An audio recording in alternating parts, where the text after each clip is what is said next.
کہنے لگے آپ 19 میں آئے تھے، 2019 میں ایک دکان پہ ملازمت کرتا تھا چھوٹی سی،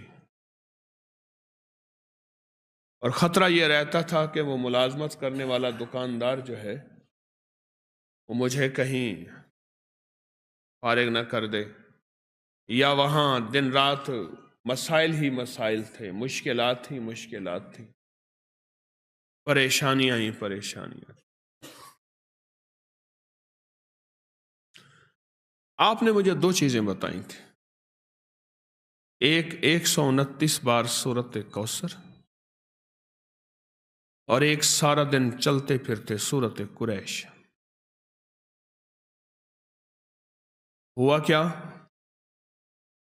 منظر کیسے بدلا؟ اس نے جو مجھے نقشہ بتایا وہ میں ذرا بتاتا ہوں۔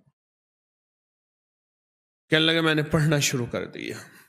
یہ میں بتا رہا ہوں آپ کو، ایک الفاظ کے جذبے ہیں، نعت کے، ایک دل کے جذبے ہیں کہ کملی والے کا کوئی امتی پریشان حال ہے تو پریشان حال نہ رہے۔ میرے آقا کا کوئی امتی ہے، وہ کسی رنگ، نسل، کسی مزاج، کسی مذہب، فرقے کا ہے، میرے امتی، کملی والے کا امتی خالی نہ رہے۔ کہا کہ میں نے 129 بار سورت کوثر پڑھنی شروع کر دی، اور جذبے کے ساتھ سورت قریش پڑھنی شروع کر دی۔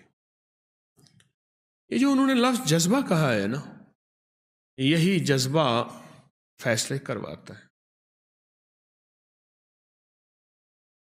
الفاظ سے زیادہ کیفیات فیصلے کرواتے ہیں۔ میری بات پہ غور کریں، مظلوم کے پاس کوئی اسم اعظم نہیں ہوتا، مظلوم کے پاس ایک جذبہ ہوتا ہے، وہی جذبہ عرش الہی کو ہلا دیتا ہے۔ ہمارے پاس الفاظ ہوتے ہیں، کیفیات نہیں ہوتی، جذبہ نہیں ہوتا،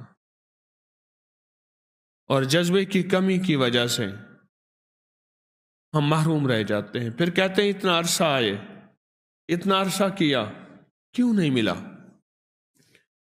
جذبہ جذبہ جذبہ۔ تو کہنے لگے میں نے جذبے سے پڑھا، جذبے سے پڑھا۔ میں کھجور کی دکان پہ کام کرتا تھا، چھوٹا سا ملازم تھا۔ ایک بڑا گاہک آیا کنٹینر کا، دوسرے ملک کھجور بھیجنی تھی، تو میرے مالک کے پاس آئے، اس نے کھجور کے جو ریٹ دیے وہ زیادہ تھے۔ انہوں نے کہا آپ زیادہ دے رہے ہیں، کچھ کم کر دیں۔ انہوں نے کہا یہی ہیں ہمارے ریٹ، اور وہ میرا مالک مدینہ کی منڈی کا بڑا سوداگر ہے، اور ایسا سوداگر ہے وہ جو ریٹ نکالتا ہے وہی چلتا ہے۔ کہا کہ انہوں نے مجھ سے رابطہ کیا، میرے رابطے تھے چونکہ اور تاجروں سے، میں نے کم ریٹ پہ وہی چیز ان کو دے دی، کنٹینر بھر کے بھیج دیا، اور مجھے اتنا بچ گیا۔ کہا کہ وہ سب سے پہلا تحفہ تھا 129 بار سورت کوثر اور سورت قریش کا۔ 19 گیا، 20 گیا، 21 گیا، اب 22 بھی گیا، آج میں خود تاجر ہوں۔